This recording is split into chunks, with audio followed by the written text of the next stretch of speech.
Hey, it's me, Raika. Today we're going to have a look at the brand new season of the Hunting Fields. Now, this event is similar to the Abyssal Expedition, where you get to group up with your friends and guildmates in order to complete epic challenges and claim fantastic rewards for your account. Now, unlike the Abyssal Expedition, where you team up with 70 players in order to complete the event, this event only requires 5 players to complete the event. Now, each of these 5 players represent a specific faction. Now, these factions are the Celestial Hypogean faction, Lightbearers, Maulers, Wilders, and finally the Greyborn faction. Now, once you've chosen that specific faction that you will play as, you'll be able to choose any hero within that specific faction in order to accompany you along the journey and conquer all of the challenges. Now, in addition to your specific faction that you have chosen, you can also select from the reinforcements tab as well. Now, these are extra heroes that you can use from the other factions that are not part of the faction that you have specifically chosen.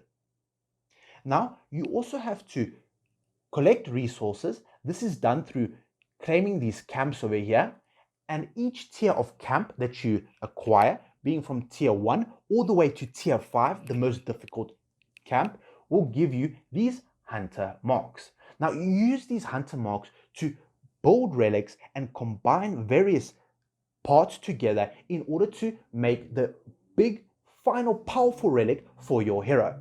Now, in addition to this, some of the camps can even produce different levels of quality gear. This can be either, as can be seen here, legendary and mythic. However, it starts all the way from rare and goes all the way to mythic. This can be seen from these tier 5 camps over here. Now, these tier 5s drop mythic tier gear only and have the highest amount of resources generated.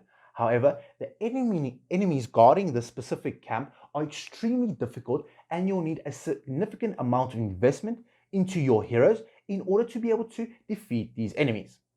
Now, in addition to collecting all these resources, you'll have to upgrade your hero's gear.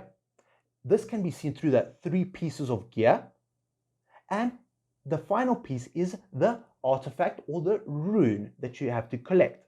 Now, these pieces of gear can be acquired through defeating various gate bosses and relics. So as we can see here, you require 5,400 hunter marks in order to get this specific mythic relic. Now, when you are working with the elite, legendary, or rare tier of relics, you can combine multiple lower tiers in order to make the final tier relic and upgrade your specific hero. Now, at the final stage, once you reach mythic, you gain a special 2-piece bonus. This 2-piece bonus is unique for every single hero, and you'll have to experiment which of these 2 are the most beneficial for your heroes. So in this case, for Lucretia, she is immune to damage and control effects for the first 6 seconds, and once this effect ends, she'll gain 200 energy points. Now, when you look at the different heroes, such as Hades over here, he has a different effect, and each of these effects will benefit your allies in various ways. Now, as you can see here, we have also this 4th slot. Now, this can only be acquired through 2 places: by defeating mini bosses. Now, these mini bosses can be seen on the map here, and these are represented by the icons on the map. So, if we click on this specific icon over here, this mini boss has been defeated. However, this mini boss will respawn in a new location with more health and more damage in order to get all of its rewards. So as we can see, this specific mini boss needs to be defeated for the 4th time in order to get these 4 chests, as can be seen here, the silver and the gold chests. Now, these chests will drop you the 4th slot for your specific hero. So as we can see here, this Dawn rune is specifically for Estrada. So if you are, for example, using the Lightbearer faction, this specific rune has a chance to drop for your Estrada hero. Now, you can equip this, and this will significantly boost your hero's damage, defense, and secondary stats. Now, here is a list of all the various other relics that you can get. And the second way that you can also get these relics is by moving close towards the little shops nearby the bosses or gate bosses. So as we can see here, there's a little store over here. That's one of them. Then there is another store over here on the first boss over here. Now, once you are close by to it, you'll be able to see what the specific shop can sell.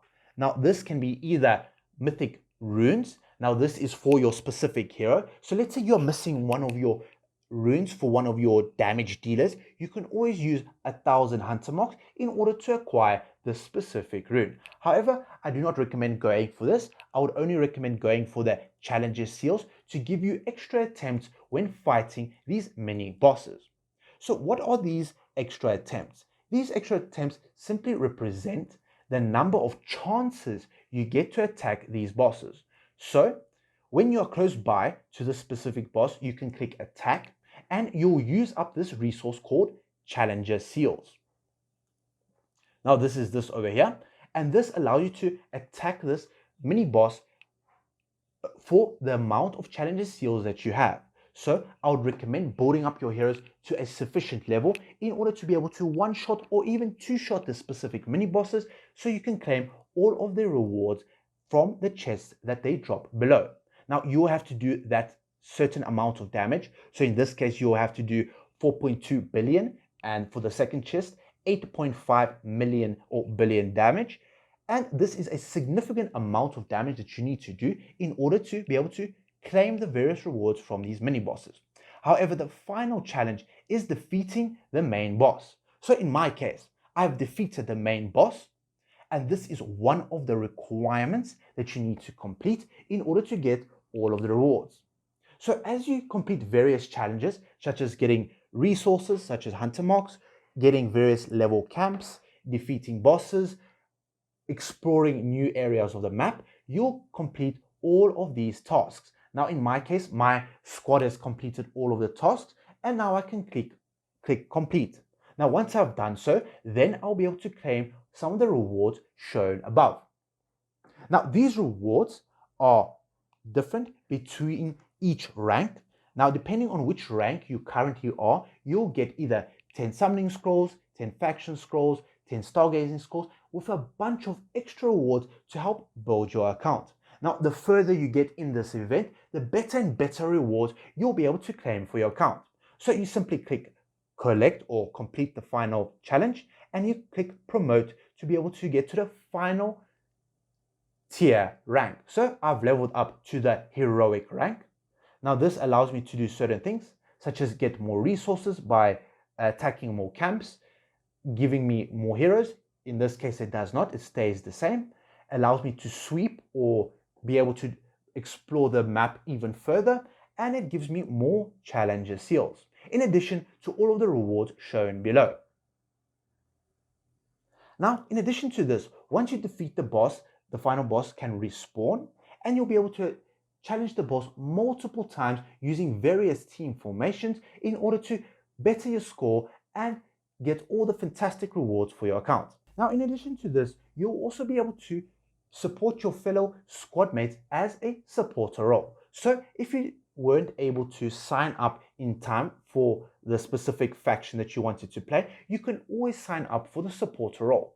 Now, the difference between the supporter role and the players within the 5 faction is that you'll only get 80% of the total rewards. So this event might be a bit challenging for starter accounts. So if you're a starter account, I would highly recommend signing up for one of the supporter roles and gaining the maximum rewards for your account.